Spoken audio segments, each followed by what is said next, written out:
আমরা কোরআন দিয়ে আজকে কোরআনের পরিচয় নিব। কোরআনকে জিজ্ঞেস করবো যে কোরআন তুমি তোমার পরিচয় দাও। আমরা কিছু প্রশ্ন করব, দেখবেন কোরআন অবলীলায় উত্তর দিয়ে দিচ্ছে। তো শুরুতে একটা কথা বলে রাখা ভালো, আমরা কিন্তু কোরআনকে আমাদের বাংলাদেশে কোরআন শরীফ বলি। কি বলি? কিন্তু কোরআনে কোথাও কোরআনকে কোরআন শরীফ বলা হয়নি। শরীফ আপনি বলতে পারেন, শরীফ অর্থটা ভালোই, সম্মানিত কোরআন। কোরআন শরীফ মানে সম্মানিত কোরআন। কিন্তু আল্লাহ তাআলা কোরআনকে কোরআন শরীফ কোথাও বলেননি। আল্লাহ তাআলা কোরআনকে কোথাও বলেছেন কোরআনে মাজিদ, বাল হুয়া কুরআনুম মাজিদুন ফি লাওহিম মাহফুজ। আমি লাওহে মাহফুজে এই কোরআনে মাজিদকে রেখেছি। লাওহে মাহফুজ 7 আকাশের উপরে। তুলুহু মা বাইনাস সামাই ওয়াল আরদ, আকাশ জমিন যত লম্বা লাওহে মাহফুজ ঠিক তত লম্বা। ওয়া আরদুহু মা বাইনাল মাশরিকি ইলাল মাগরিব, পৃথিবীর প্রাচ্য থেকে পাশ্চাত্য যত দূর, লাওহে মাহফুজ প্রশস্ততার দিক থেকে ঠিক তত দূর। ওহু মিন দুররাতিন বাইদা, সাদা ঝকঝকে ডায়মন্ড দিয়ে আল্লাহ লাওহে মাহফুজকে তৈরি করেছেন। এটা হচ্ছে কোরআনের বাড়ি 7 আকাশের উপরে। তা আল্লাহ বলেছেন বাল হুয়া কুরআনুম মাজিদ, কোরআনে মাজিদ বলছেন আল্লাহ, কোরআন শরীফ বলেন নাই। আরেক আয়াতে আল্লাহ তাআলা বলেছেন ইয়াসিন, তারপরে কি ওয়াল কুরআনিল হাকিম।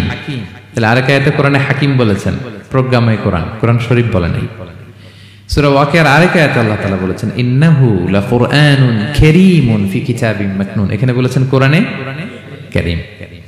সূরা হিজরের এক আয়াতে আল্লাহ বলেছেন কোরআনে আযীম, ওয়ালাকাদ আতাইনাকা সাবআম মিনাল মাসানি ওয়াল কুরআনাল আযীম। নবী হে, আপনাকে আমি নিত্য পাঠনীয় সপ্ত বাক্য দিয়েছি আর কোরআনে আযীম দিয়েছি। তাহলে আল্লাহ বললেন কোরআনে মাজিদ, তিনি বললেন কোরআনে হাকিম, তিনি বললেন কোরআনে কারীম, কোরআনে আযীম। কিন্তু এগুলো সব থেকে আমরা কি বলি?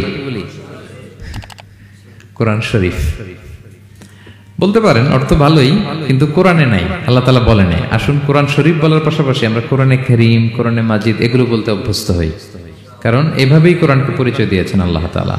পারা যাবে তো ইনশাআল্লাহ? শুধু কোরআনই কোরআনের নাম নয়, এছাড়াও কোরআনের আরো অনেক নাম কোরআনে খুঁজে পাওয়া যায়। যেমন কোরআনের একটা নাম হচ্ছে আল কিতাব। কোরআনের একটা নাম কি? আল্লাহ তাআলা বলছেন মা ফাররাতনা ফিল কিতাবি মিন শাই, এই কিতাব, এই কোরআনে আমি কোনো কিছু বাকি রাখি নাই, সব বলে দিয়েছি। সব, ব্যক্তি জীবনে, পরিবারে, সমাজে, রাষ্ট্রে, রান্নাঘর থেকে শুরু করে বঙ্গভবন পর্যন্ত, কাঁথা সেলাই থেকে শুরু করে মহাকাশ পর্যন্ত সব আল্লাহ কোরআনে বলে দিয়েছেন, কিছু বাকি রাখে নাই। তাহলে কোরআনের একটা নাম আল কিতাব, একটা নাম কি? কোরআনের আরেকটা নাম আল ফুরকান, সত্য মিথ্যার পার্থক্যকারী, the criterion between right and wrong. Quran পড়লে বোঝা যায় কোনটা সত্য কোনটা মিথ্যা। আল্লাহ তাআলা বলেন তাবারাকাল্লাযী নাযালাল ফুরকানা আলা আবদিহি লিয়াকুনা লিল আলামিনা নাযীরা, আমি কোরআনকে ফুরকান বানিয়ে পাঠিয়েছি যাতে করে বিশ্বনবী মানুষকে সতর্ক করতে পারেন। তাহলে একটা পেলাম কোরআনের নাম আল কিতাব, এরপরে দ্বিতীয়টা পেলাম আল ফুরকান। কোরআনের একটা নাম হচ্ছে আয-যিকির। আমরা অনেকে মনে করি শুধু সুবহানাল্লাহ, আলহামদুলিল্লাহ এগুলাই জিকির না, কোরআনটাও একটা জিকির। কোরআনের একটা নাম হচ্ছে জিকির। আল্লাহ তাআলা বলছেন ইন্না নাহনু নাযালনা যিকরা ওয়া ইন্না লাহু লাহাফিযুন, নিশ্চয়ই আমি এই জিকিরকে মানে কোরআনকে নাজিল করেছি, আমি এই কোরআনকে সংরক্ষণ করব। তাহলে কোরআনের একটা নাম পেলাম আল কিতাব, একটা নাম পেলাম আল ফুরকান, একটা নাম পেলাম কি? জিকির। এরকম অনেকগুলো নাম কোরআনের আছে।